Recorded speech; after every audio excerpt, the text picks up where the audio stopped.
महाभागवत पुराणामध्ये अशी कथा की जेव्हा सनत कुमार भगवान विष्णूंच्या भेटीसाठी गेले तेव्हा भगवान विष्णूंचे जे पहारेकरी दोन पार्षद, एकाचं नाव जय एकाचं नाव विजय, हे जरा अहंकाराने फुगले होते. त्यांनी अशी थेट भेट होऊ दिली नाही. उलट वक्तव्य असं केलं, आम्ही सांगितलं तर विष्णू भेटतील, तुम्हाला थांबावं लागेल जरा काही वेळ वगैरे. भगवान विष्णू असं कधीच म्हणणार नाहीत, पण त्यांचे आम्ही पार्षद आहोत या अहंकारापोटी या दोघांच्या अंगात जर असा वेडेपणा आला असेल यांना सरळ केलं पाहिजे. म्हणून सनत कुमारांनी त्यांना शाप दिलाय. आणि शाप असा आहे की तुम्ही या मृत्यू लोकामध्ये जन्म घ्याल. अरे बापरे, ते दोघंही घाबरले. अहो, देवलोक सोडून सुखासुखी कुणी मृत्यू लोकाकडे यायला तयार नसतो. आणि त्यातून एकदा नाही 3 वेळेला मृत्यूलोकी जन्म घ्याल म्हणाले. 3 जन्म मृत्यूलोक. अरे अरे, ऋषीवर शाप मागे घ्या. शाप नाही मागे घेता येणार, मग काही उशाप द्या. त्यातल्या त्यात या सृष्टीवरच्या या मृत्यूलोकातल्या जीवनात एकच आनंद मिळू शकेल, ते म्हणजे 3ही वेळेला भगवंतांच्या हातून मृत्यू मिळेल आणि परत याल, एवढंच. आणि हे जे 3 जन्म, या दोघांचे 3 जन्म झालेत. पहिला जन्म झाला तो हिरण्याक्ष आणि हिरण्यकश्यपू अशा 2 राक्षसांच्या रूपात.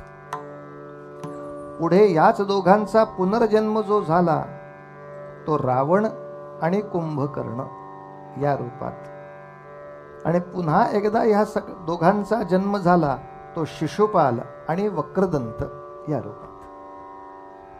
3 वेळेला मृत्यूलोकात हे दोघं जन्माला आले, भगवंताकडूनच मारले गेले, निजधामाला गेले. पण इथे रावण कुंभकर्ण या दोघांच्यासाठी एकच अवतार पुरला. शिशुपाल वक्रदंत याच्यासाठी सुद्धा कृष्ण एक अवतार पुरला.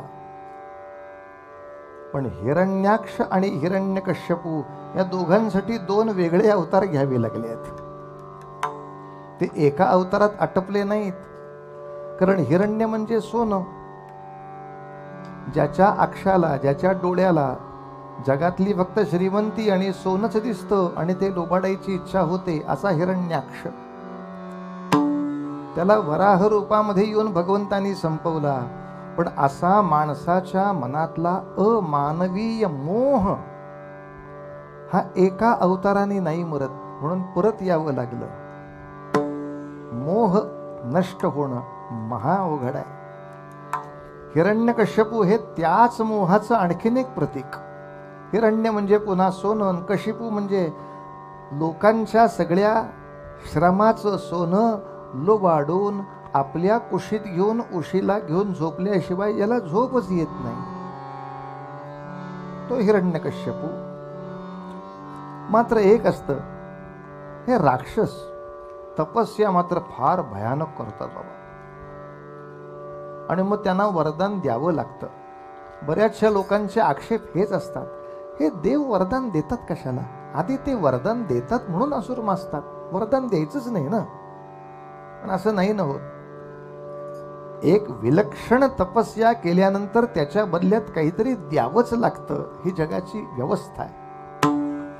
आणि जेव्हा त्या हिरण्यकश्यपूनं दारुण असं तपश्चर्येनं भगवंतांना प्रसन्न केलं, तेव्हा भगवंतांनी सुद्धा विचारले ब्रह्मदेवानी, अशी दारुण पाहून तपश्चर्या, अशी दारुण पाहून तपश्चर्या, अशी दारुण हो, अशी दारुण हो, अशी दारुण पाहून तपश्चर्या, अशी दारुण पाहून तपश्चर्या.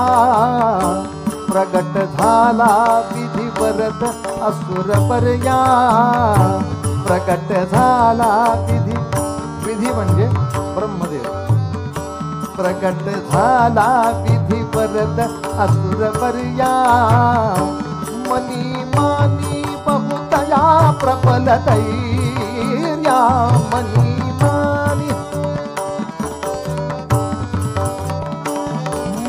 मानी बहुतया प्रबल धैर्या म्हणे मागे से इष्ट अचल शौर्या म्हणे मागे से इष्ट अचल शौर्या असे दारुण पाहून तपश्चर्या असे दारुण पाहून असे दारुण पाहून असे दारुण पाहून तपश्चर्या.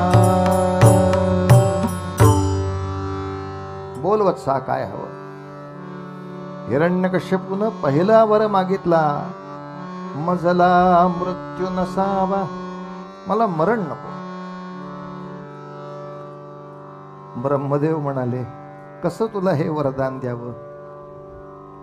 सगळेच एका रस्त्याचे रहिवासी आहेत बाबा रे. मृत्यू नाही तर हा मृत्यू लोकच राहणार नाही असं नाही करता येणार. हा तुला कसा मृत्यू नको याच्याबद्दल काही वरदान देता येत आहे. आणि हिरण्यकश्यपूच्या मनामध्ये गर्व असा झाला की आता आपण ब्रह्मदेवाला फसवू शकतो. आपण देवाला फसवू शकतो असं ज्याला ज्याला वाटतं तो हिरण्यकश्यपूच आहे. आपण बघा ना देवळात अशा देवळाच्या दाराच्या जवळ येईपर्यंत बिड्या फुगत असतात. आणि देवळाच्या दाराला की हात मागं घ्यायचा या आता नमस्कार जणू काही माझ्या मागची बिडी देवाला दिसणार नाही. काय खात्री आहे देवाला माझ्या मागचं दिसणार नाही. कसा कंटावला बिडी पिता पिता नमस्कार केला घेतलं का नाही पुण्य. सगळे हिरण्यकश्यपूच आहेत. देवाला मी फसवू शकतो असा विश्वास याच्या डोक्यात. आणि म्हणून काय वरदान मागितलं मजला मृत्यू नसावा. हे तर जमत नाही ना. मग त्याला पर्याय नरहस्ती वा पशुचिया पाणी. अर्थ लक्षात घ्या. इथे पाणी हा शब्द हात या अर्थी घ्यायचा. संस्कृत भाषेचा याच्यावर प्रभाव आहे. जसं लग्नामध्ये नवरा नवरीचे हातात हात देण्याच्या क्रियेला पाणीग्रहण असं म्हणतात किंवा काही वेळेला करग्रहण विधी असंही म्हणतात. सांगून ठेवतो हे तर करग्रहण म्हणजे हा जेवणाच्या विधीचा विषय नव्हे. कर म्हणजे सुद्धा हातच. कर हा करी देणं किंवा पाणीग्रहण म्हणजे सुद्धा एका अर्थाने विवाह म्हणजे हात. पाणी म्हणजे हात. इथे तो सांगतोय नरहस्ती म्हणजे नराच्या हातून नको किंवा पशुच्या हातून नको. मजला मृत्यू नसावा नरहस्ती वा पशुची या पाणी. पशुची या पाणी जनावराकडून मला मृत्यू नको. तथास्तु. नाही नाही संपलं नाही देवा अजून. न दिवा रात्री न मला दिवसा नको रात्री नको. दिवसा नको रात्री नको. तथास्तु. आणि न जाळो अग्नी अग्नीने जळून नको. बर. न बुडवो सिंधू नद पाणी पाण्यात बुडून नको. नाही. माणसाकडून नको जनावराकडून नको. दिवसा नको रात्री नको. घराच्या आत नको बाहेर नको. शस्त्रास्त्रांनी नको मंत्रतंत्रांनी नको. जेवढं म्हणून तो मागतोय त्याला ब्रह्मदेव तथास्तु म्हणतायत. आणि जेवढी आपली अक्कल आहे तेवढी चालवून झाली. आणि मग लक्षात आलं की ह्याच्यापेक्षा काही वेगळा मृत्यू असू शकत नाही. झालं म्हणाले मागणं. तथास्तु. आणि आता मात्र असा आशीर्वाद मिळाल्याचा त्याने गैरसमज करून घेतला की आता मला काही होऊ शकत नाही. आणि मग सगळ्या त्रैलोक्याला त्राही भगवान केलं. त्रासले अंतरी नसले उपाय, त्रासले अंतरी. सगळं विश्व त्रासलेलं आहे.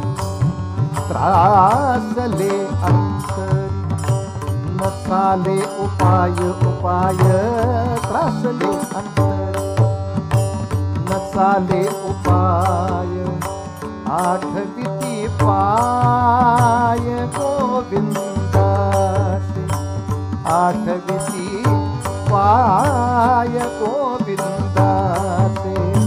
झालासी निष्ठुर कार्य कृपावंता, झालासी निष्ठुर कार्य कृपावंता. सोडवी अनंता तुका म्हणे, सोडवी अनंता तुका म्हणे. त्रासले अंतर नसाले उपाय, त्रासले अंतर नसाले उपाय, त्रासले. काय करावं, काय करावं. सगळी सृष्टी भगवंताची प्रार्थना करते, भगवंता काहीतरी करा. आणि मग भगवंताची लीला झाली.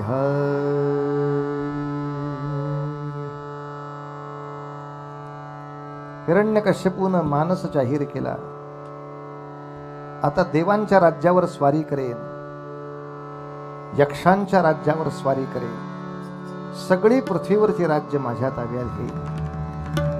मला मृत्यू नाही, सैनिकांना आहे, त्यांच्यासाठी काही सुरक्षा कवच घेतलं पाहिजे. परत एकदा तपस्या करू, पुन्हा एकदा ब्रह्मदेवांना प्रसन्न करू आणि आपल्या सैनिकांसाठी काही सुरक्षा कवच घेऊ, जास्त मजा येईल.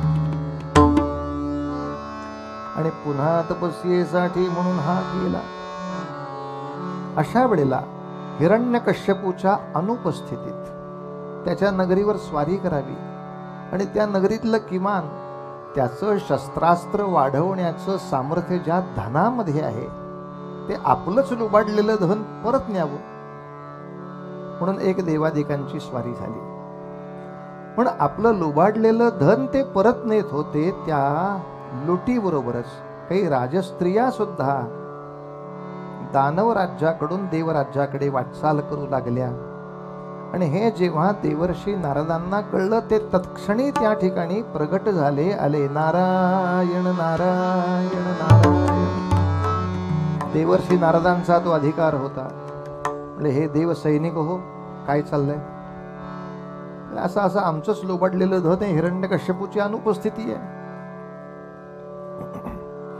युद्धशास्त्राप्रमाणे धन ठीक आहे, पण इकडचा स्त्री परिवार इकडे नेणं हे आपल्या कीर्तीला योग्य नाही. अहो, ही हिरण्यकश्यपूची पत्नी आहे, माहिती आहे, हिच्या उदरी गर्भ आहे, तेही माहिती आहे. अहो, तो आता हिरण्यकश्यपूपेक्षा सवाई राक्षसी येईल म्हणून त्याच्यावर जर दैवी संस्काराचं काही आरोपण झालं तर त्याच्यात बदल घडू शकतो. त्या कामासाठी ऋषी आहेत ना, तुम्ही डोक्यावर नका घेऊ. आपण हे धन घेऊन पुढे निघा. या गर्भावर काय योग्य संस्कार करायचा तो आम्ही पाहू. आणि कयाधू आणि त्या राजस्त्रियांना घेऊन नारद महर्षी आपल्या आश्रमामध्ये आलेले आहेत. देवांच्या सेनेचे अधिकारी सुद्धा ऐकत असत. या कीर्तनकारांना काय ऐकलायत, तुमचं कशाला ऐकायचं. मुळात नारद नुसते कीर्तनकार नाही, पत्रकार पण आहेत. त्यामुळे राज्यकर्त्यांचं फारसं चालत नाही अशा लोकांसमोर. कयाधूंना आश्रमामध्ये नेलं. कयाधू म्हणजे हिरण्यकश्यपूची पत्नी, एका सम्राटाची पत्नी. त्यांना आनंदाने रडू फुटलं आणि त्या म्हणाल्या, आमच्या राज्यावर स्वारी झाली, किती बरं झालं. का हो? अहो, हे आमचे सत्तेवर आल्यापासून नामस्मरणाला सुद्धा बंदी केली आहे. म्हणजे आमचे हे सुद्धा असे हे आहेत की मंत्राच्या उच्चाराने स्वतः तपस्या करतात, स्वतः उपासनेनच देवाला प्रसन्न करतात, पण दुसऱ्याला उपासना करू देत नाहीत. त्यांना भीती असते तुम्हाला ते मिळणार ना. त्यामुळे आमच्या राज्यामध्ये उपासनेला बंदी, नामस्मरणाला बंदी, नामसप्ताहाला बंदी, कीर्तनाला बंदी, भजनाला बंदी. तुम्ही कधी आला असतात आमच्याकडं? तुम्हाला तर नारायण नारायण म्हटल्याशिवाय जगूच शकत नाही. तुम्ही कसे आला असतात? तुमची भेट कशी झाली असती? आणि तुमच्यासारख्या अधिकारी व्यक्तीचा उपदेश माझ्या गर्भाला मिळावा अशी माझी इच्छा होती, ती कशी पूर्ण झाली असती? हे संकट सुद्धा चांगलं आलं तेव्हा माझ्या गर्भाला उपदेश त्या नामाचा केवढा भाग्याचा क्षण असेल की सांगणारे सद्गुरू नारदांसारखे आहेत. आपल्या मुलांवर संस्कार कधी करावेत याचं इतकं सुंदर उत्तर आहे. 6व्या वर्षी मी पाठवू का शिबिरात? 60व्या वर्षीही अलीकडे विचारतात काही संस्कार शिबिर आहे का? अरे बाळा, जन्माला यायच्या आधी 6 महिने संस्कार चालू आहेत. नारद ऋषींचं किती प्रखर व्यक्तित्व आहे, कल्पना करा. या प्रसंगानंतर नारदांनी कयाधू मातेला घरी नेऊन सोडलंय. पुढे एकूणच हिरण्यकश्यपूचं मुलाचं प्रचंड भांडण झालंय ते आपण सांगूया. पण या संपूर्ण भांडणात कयाधू काही काळ नारदांच्या आश्रमामध्ये राहिली होती याच्याबद्दल हिरण्यकश्यपूनं काहीही शंका घेतलेली नाही. हे त्या चारित्र्याचं उत्तर आहे. तो राक्षस आहे, तो असुर आहे, तामसी वृत्तीचा आहे, पण त्यांनी कधी संशय नाही घेतलेला त्याच्या आश्रमात कशाला राहिली होतीस. नारदांच्या चारित्र्यावरती हा विषयच नाही. राक्षसांनी पण विश्वास ठेवावा असं नारदांचं चारित्र्य आमच्या सिनेमा आर्टिस्टनी डागाळावं, त्यांचं भाग्य. आता त्या नारदांनी जो भगवन नामाचा उपदेश केला ना, अशी ही भगवंताची 1001 नावं आहेत. विष्णू सहस्रनाम. घाबरू नका, सगळी म्हणणार नाही. तुम्ही आत्ताच टीव्ही बंद करा. 1001 नाही म्हणत, पण त्या उपदेशापुरती मधली 2 शून्य काढतो. 11 नावं म्हणूया. मात्र आता मी जे भजन म्हणेन त्याच्यामध्ये महाविष्णूंची 11 नावं आहेत. ज्यांना भजन ऐकायला आवडतं त्यांनी आनंद घ्या संगीताचा, ज्यांना संगीत आवडत नाही त्यांनी आनंद घ्या मोजण्याचा. मोजायची, किती नावं आली ती मोजायची. 11 झाली का सांगायची मला. बघा हा, सुरुवात करूया मोजायला आपण. तिथे त्या कयाधूच्या गर्भातल्या त्या पुत्राला उपदेश नारदांचा चाललाय. बाबा रे, आतापासून हरिमुखे म्हणा, हरिमुखे म्हणा. सातत्याने भगवंताच्या नामाचं अनुसंधान ठेव वेड्या, आणि ते भगवंताच्या नामाचं असं गोड संधान ठेव. नारायणा रमा रमणा, नारायणा रमा रमणा, नारायणा. मोजताय ना? 2 झाले. नारायणा रमा रमणा, मधुसूदना मनमोहना, मधुसूदना मनमोहना, करुणाघना रे नारायणा रमा रमणा, नारायणा. 5 नावं झाली बरं.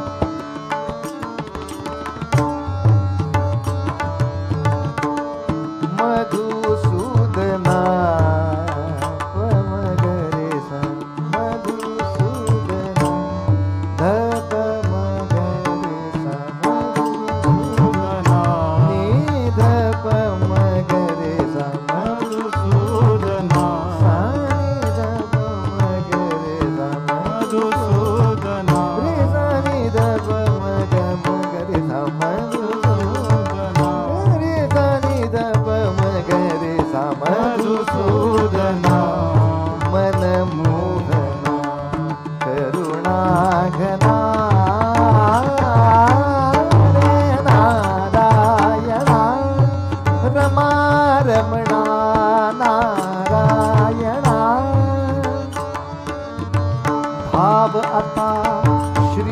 हरी झडकरी बलसागर गोविंदा रे धाव आता श्री हरी झडकरी बलसागर गोविंदा तुझी या चरणी सादर वंदन करितो परमानंदा करितो परमानंदा दे प्रसादा व्यंकटेशा दे प्रसादा व्यंकटेशा जगताचा आनंदा हरे नारायणा रमा रमणा नारायणा रमा रमणा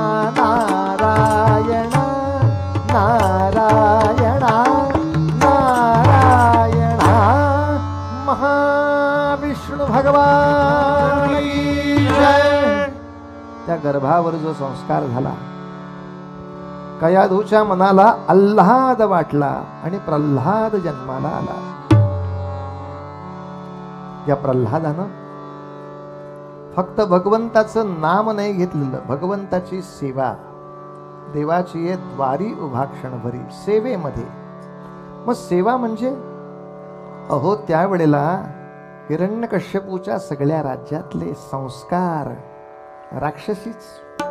शाळेमधली पोरं खेळत जरी बसली, लंगडी खेळली, खेळता खेळता कोणी पडला, गुडघ्याला लागलं, खरचटलं की बाकीच्यांनी काय करायचं, आणखीन माती टाकायची आणि हसायचं. संस्कार राक्षसी. रस्त्यामध्ये मोकाट जनावर दिसलं, मुद्दाम त्याच्या शेपटीला डबडी बांधायची, वाजवायची, त्यानं उगाच भय दाखवायचं, अर्धेच कान कापून ठेवायचे, त्याचं विव्हळणं बघून खॅ खॅ खॅ करायचं. राक्षस. फुलपाखरं उडत चालली, त्यांच्या दोऱ्याला पायाला दोरे बांधून त्यांना त्रास द्यायचा. राक्षस. वरती पक्ष्यांची घरटी दिसली, खाली फटाके लावायचे, वरची पिलं मेली पाहिजेत, आईबाप रडत आहेत, आम्ही फटाके लावल्याचा आनंद घ्यायचा. हरामखोर सगळे राक्षस. आपल्या आनंदासाठी दुसरे मरणात का. प्रल्हादाने काय केलं, जेव्हा तो या सगळ्या आपल्या मित्रांच्या बरोबर खेळायला लागला तेव्हा त्यांचे संस्कार बदलायला लागला. अरे हे चांगलं नाही रे. कोणी पडला असेल तर त्याच्या जखमेत आणखीन माती टाकून हसायचं का असतं, त्याला उचलायचं, त्याची जखम धुवून टाकायची, तिथे औषध लावायचं, त्याला गारवा आणायचा, चंदनाचा लेप त्याच्यावर लावायचा आणि तो चंदनाचा गार लेप लागल्यावर त्याच्या चेहऱ्यावर हास्य आलं ना, मग हसायचं, मग हसायचं. सगळी मुलं म्हणली आमचे आईबाबा सुद्धा असं कधी करत नाहीत, दुखलं तर आणखीन दुखवतात. असं चांगलं नाही बाबा, असं चांगलं नाही. आणि त्या लहान मुलांच्या मधले संस्कार बदलायला लागणं, त्यांच्या घरच्यांचे विरोध पत्करून त्या मुलांना नामस्मरणाकडे लावणं. लक्षात घ्या, झाडं वाटेल तशी तोडावी, पशूंची वाटेल तशी छाटणी करावी, हे राक्षसी संस्कार बदलून जनावरांची जोपासना करावी, पशुवर प्रेम करावं, वृक्षांचं संवर्धन करावं, असा समाजामध्ये संस्कार जपणं म्हणजे सुद्धा देवाची सेवा. देवाची सेवा म्हणजे सारखं देवळातच जाऊन त्या गाभाऱ्यातल्या मूर्तीचेच पाय चेपले पाहिजे असं नाही. या सगळ्या सृष्टीमधले वृक्ष, या सगळ्या सृष्टीमधल्या नद्या, पाणवठे यांची काळजी, यांची स्वच्छता, यांचं पावित्र्य लक्षात ठेवून त्याच्याशी वागण्याचा संस्कार देणं प्रल्हादानं केलाय.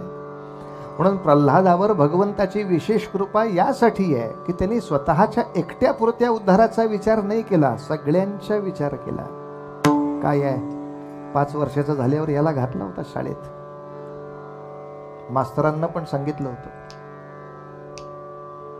अभ्यासक्रम कसा पाहिजे, कार्ट परम नास्तिकच झालं पाहिजे. आम्ही सगळे आमच्या मतांसाठी देवळात गेलेले फोटो काढू, पण पोरं नास्तिक पाहिजेत. देवाला शिव्या घालणारी पाहिजेत, एकमेकाच्या उरावर बसणारी पाहिजेत. पोराला असंच शिकवा बरं. ते शिक्षकांच्या मनात नसूनही ते शिकवावं लागायचं. पण जरा मधली सुट्टी झाली की प्रल्हाद आपल्या सगळ्या मित्रांना घ्यायचा आणि मग काय करायचा, हा त्यांना म्हणायचा, बाबा रे, आपले गुरुजी आपल्याला काही ना काही शिकवत आहेत, ते पोटापाण्याचे व्यवसाय आहेत, ते केले पाहिजेत. त्याने पोट शांत होईल, मन नाही, आत्मा नाही. त्यासाठी समाधान नावाची एक वल्ली आपल्याला प्राप्त करायची असते. आणि हे समाधान, हा शांतीचा अनुभव भगवन नामाशिवाय मिळत नाही. ही कथा मुद्दाम ऐका आणि विचार करा. बालपणी एखाद्या अपत्यावर झालेले हे संस्कार इतके पक्के असतात, मग त्यांच्या सभोवतालचं सगळंच्या सगळं वातावरण विरोधी असलं तरी ते त्यांना आपल्यासारखे करतात. मोठ्या माणसांचं हेच तर मोठेपण आहे. आम्हाला आपल्या मुलांची काळजी असते. संगत चांगली नाही मिळाली तर बिघडेल, यांना उलटी काळजी असते. हे सगळी संगत आपल्यासारखी करून घेतात. ते महापुरुष. तो सगळ्या आपल्या मित्रांना सांगतोय, अरे गड्यानो, ह्या हरीच्या नामा कशाला शिकता ओ नामा. गड्यानो, ह्या हरीच्या नामा कशाला शिकता ओ नामा. गड्यानो, ह्या हरीच्या नामा. मित्रांना तो सांगतोय, अरे सांगतो तुम्हा एक वर्म, सांगतो तुम्हा एक वर्म, पहावा भागवत धर्म. पहावा भागवत धर्म. न पावे हरि वाचून प्रेमा. न पावे हरि वाचून प्रेमा. कशाला शिकता ओ नामा. गड्यानो, ह्या हरीचा नामा कशाला शिकता ओ नामा. कशाला शिकता ओ नामा. कशाला शिकता ओ. म्हणा, ओम नमो भगवते वासुदेवा. ओम नमो भगवते वासुदेवा.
हिरण्यकश्यपूला बातमी पोचली की अख्ख्या शाळेचा नामगजर सप्ताह चाललाय.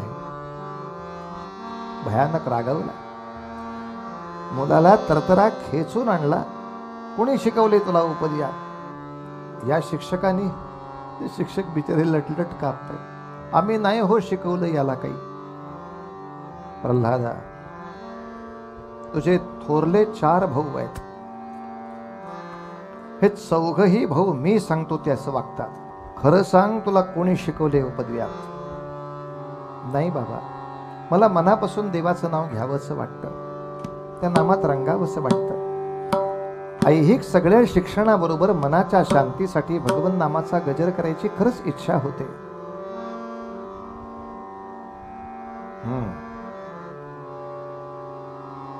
ही विषाची वल्ली माझ्या नगरामध्ये वाढवून परवडणार नाही.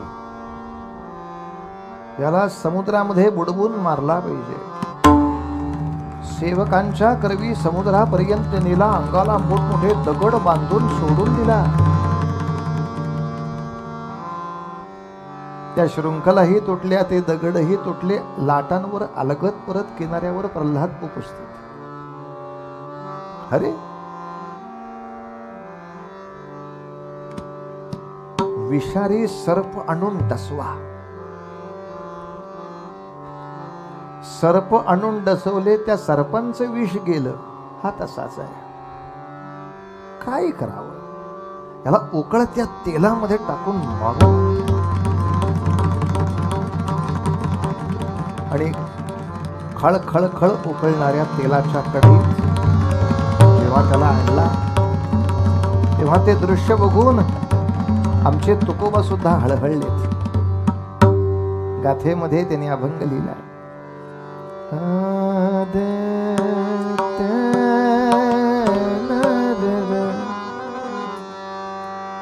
आपल्या परंपरेमध्ये आणखीन एक कथा आहे. या हिरण्यकश्यपूनं आपल्या तपस्येनं एक उग्र देवी निर्माण केली, ती होलिका. त्या होलिका नावाच्या देवीला सांगितलं, तू तप्तायस, तू याला मांडीवर घेऊन बसून जाळून टाक. अशा वेळेला त्या होलिकेनं प्रल्हादाला घेतलं, पण ती स्वतः जळाली. प्रल्हादाला तिनं काही होऊ दिलं नाही. उलट त्याला आणखीन तावून सुलाखून उजळ केला. तसं आपल्याकडचा होळीचा सण आपल्यातलं जे अमंगल आहे ते नष्ट करणारं हो, आणि आपल्याही जीवनाला प्रल्हादासारखं उजळून टाकावं म्हणून त्या होलिकेचा उत्सव त्याची आठवण म्हणून साजरा करतात. होळीच्या दिवशी प्रल्हादाची पण आठवण आहे बरं. अशा संकटातनं गेल्याशिवाय उजळ पण नाही. तेव्हा अशा होलिकेनं त्याला मांडीवर घेतला. सगळ्या बाजूने ते उकळतं तेल अंगावर येणार. त्यामुळे अग्निकुंड माझी घातला प्रल्हाद, अग्निकुंड माझी घातला प्रल्हाद, अग्निकुंड माझी घातला प्रल्हाद, परी तो गोविंद विसरेना, तरी तो गोविंद. अग्निरूप माझा सखा नारायण, अग्निरूप माझा सखा नारायण, प्रल्हाद गरजून हाका मारी, प्रल्हाद गरजून हाका मारी. प्रल्हाद त्या उकळत्या तेलामध्ये ठेवताना हाक मारी, नारायणा भगवंता, मी समाजाला चांगले संस्कार देतो म्हणून का रे मला शिक्षा? अशा चांगल्या संस्कार देणाऱ्यांना यातना का ठेवायच्या? मग भगवंतांनी काय केलं? तुकोबा म्हणतात, तुका म्हणे अग्नी झाला से शीतळ, तुका म्हणे अग्नी झाला से शीतळ, प्रतापे सबळ नामाशिया, प्रतापे सबळ नामाशिया, नामाशिया, नामाशिया. पांडुरंग हरी वासुदेव हरी. काय करावं या पोराला? नमरे यास्तव नेला, पर्वत शिखरासी लोटीला खोटी. पर्वताच्या शिखरावर नेऊन कडेलोट केला, पण एखादं वाळलेलं गवताचं पान हवेत तरंगत यावं तसा तरंगत तरंगत खालपर्यंत आला. परी तो निर्भय चित्ती पाही नारायणास लाखोली. शेवटी संतापून त्या हिरण्यकश्यपूने विचारलं, अरे सारखा त्या नारायणाचं नाव घेतोस, भगवंताचं नाव घेतोस, कुठाय तो? प्रल्हाद हसून सांगतो, बाबा तोच तुमच्यात आहे म्हणून बोलताय. सर्वत्र तर तोच आहे, काष्ठी पाषाणी तो भरलाय. मी ते जाणत नाही. हे आपल्या राजमहालामध्ये हा जो खांब आहे का त्याच्यामध्ये भगवंत आहे? प्रल्हादाने आत्मविश्वासानं सांगावं. निश्चितपणे त्यातही भगवंत आहे. आणि मग हिरण्यकश्यपून आपली गदा घेतली. गॅर गॅर गॅर गॅर गदा फिरवायला आणि त्या गदेचा प्रभार त्या खांबावर असा जबरदस्त ताडदिशी केला. खांबावरी प्रहार केला तो दुर्जनी. खांबावरी प्रहार केला तो दुर्जनी. खांबावरी प्रहार केला तो दुर्जनी. स्तंभी नारायण प्रगटला. स्तंभी नारायण. आवाज झाला. स्तंभ फुटला आणि आतून बरोबर बरोबर बरोबर बरोबर आवाज. हिरण्यकश्यपून हे विलक्षण रूप पाहिलं. सिंहाचं मुख आणि मानवाचा देह घेतलेला नरसिंह रूपी अवतार या वैशाख मासामध्ये शुक्ल पक्षामध्ये चतुर्दशीच्या दिवशी सायंकाळचा मुहूर्त साधून या प्रल्हादाच्या राजमंदिरामध्ये प्रकट झाला. शामराज नृसिंह महाराज की जय. शामराज नृसिंह महाराज की जय. शामराज नृसिंह महाराज की जय. आणि तो धाम असा कडकडला. तुका म्हणे ऐसा खांब कडाडला. तुका म्हणे ऐसा खांब कडाडला. ब्रह्मा दचकला सत्य लोकी. ब्रह्मा दचकला सत्य सत्य. त्या नरसिंहाने हिरण्यकश्यपूला धरला आणि त्या राजभवनाच्या उंबऱ्यावर त्याला मांडीवर घेऊन बसला आणि सगळ्या अटी सांगितल्या. काय अटी होत्या आपल्या? माणसाकडून नको, जनावराकडून नको, पण सिंह आणि नर एकत्र करण्याचं भगवंतांचं प्रोडक्शन डिपार्टमेंट आपल्या हातात नव्हे. भगवंताच्या नवनिर्मितीच्या नवसृजनाच्या अनेक परिकल्पना या माणसाच्या मर्यादेतल्या नव्हेत. तेव्हा आता नरसिंह रूप आहे, ना धड प्राणी ना मनुष्य. अजून काय म्हटला होतास? दिवसा नको, रात्री नको. दिवसही नाही, रात्रही नाही, संध्याकाळी पकडला तुला. जमिनीवर नको, अधांतरी नको, मांडीवर घेतलाय. आता कुठं आहेस?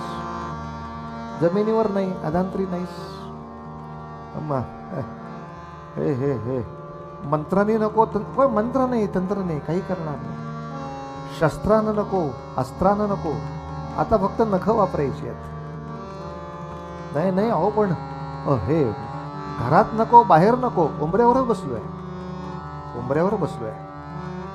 आपल्याला वाटतंय हो आपल्याला देवाला गंडवता आलं. देवाच्याही बुद्धिमत्ता आहेत ना. भगवंताच्या शक्तीसमोर स्वतःचा अहंकार किती करा. त्या हिरण्यकश्यपूला असा मांडीवरती उदरामध्ये जी नख घातली,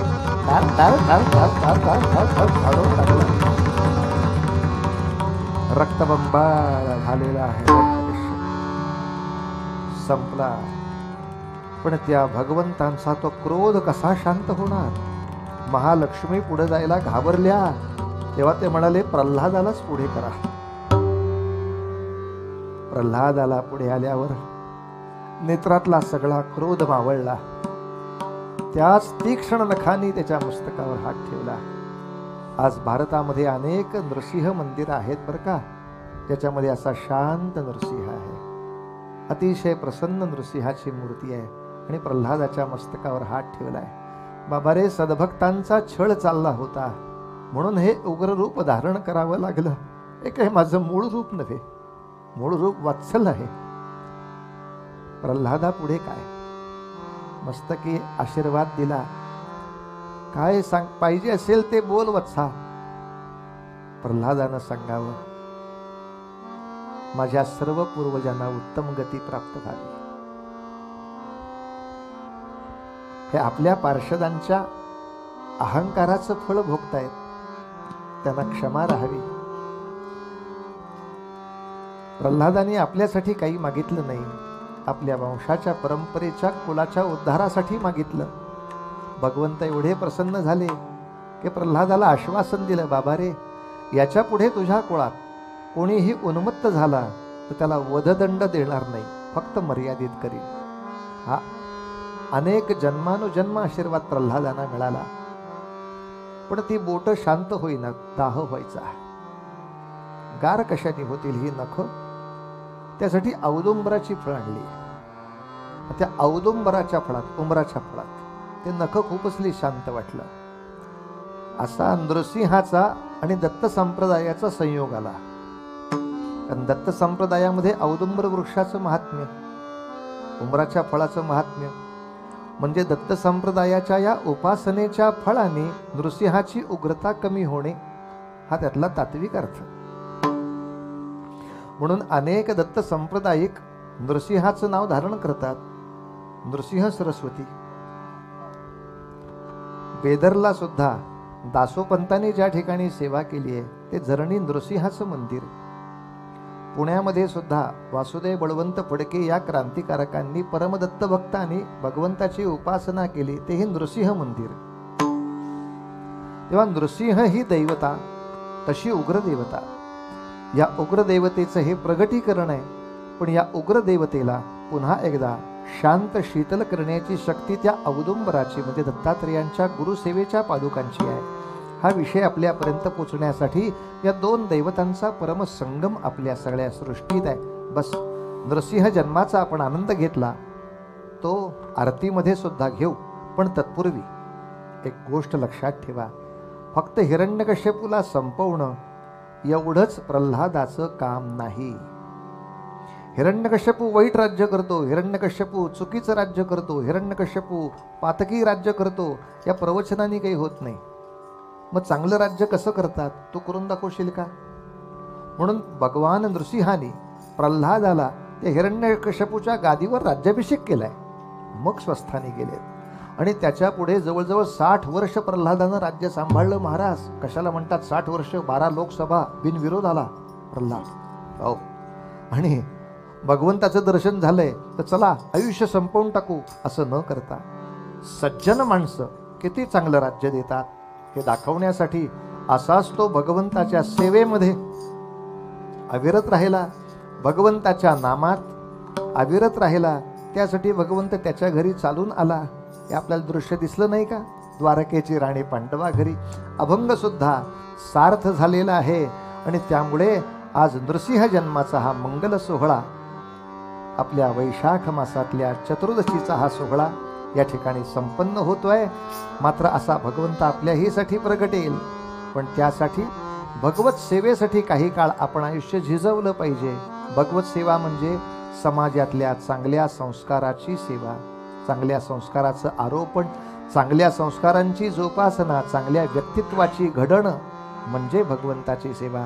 याच्यात जीवन झिजवावं आणि नाम घ्यावं, या दोन्हीचा संयोग म्हणून देवाची ये द्वारी उभा क्षणभर, देवाची ये द्वारी उभा क्षणभर, तेने मुक्तीचारी साधी गेल्या, हरिमुखे म्हणा हरिमुखे, हरिमुखे म्हणा हरिमुखे, हरिमुखे म्हणा हरिमुखे. सर्वांनी आहे या ठिकाणी नरहरिरायांची आरती म्हणायची आहे. कडकडीला स्तंभ कडकडीले गगन, अवनी होत आहे कंपायमान, कडकडती नक्षत्रे पडताती राण, उग्र रूपे प्रगटे तो सिंह वदन. जय देव जय देव जय नरहरिराया, आरती ओवाळू महाराज वर्या. जय देव जय देव. 21 स्वर्ग माळा डळमळली कैसी, ब्रह्म याच्या वाटे अभिनव चित्तासी. चंद्र सूर्य दोन्ही प्रकाशी कैलासी शंकर तसखे मानसी जय देव जय नर हरिराया आरती ओवाळू महाराज वर्या जय देव जय खर खर खर त्या जटा जिव्हा लळलळित तीक्ष्ण घेतो दैत्य विदारित अर्धांगी कमळ जा श्री छाया धरित माधवदासा स्वामी नरहरी शोभत जय नर हरिराया आरती ओवाळू महाराज वर्या जय देव श्यामराज नृसिंह महाराज की जय सदा सर्वदा योग तुझा घडावा तुझे कारणी देह माझा पडावा उपेक्षू नको गुणवंता अनंता रघुनायका मागणे हेची आता जय जय रघुवीर समर्थ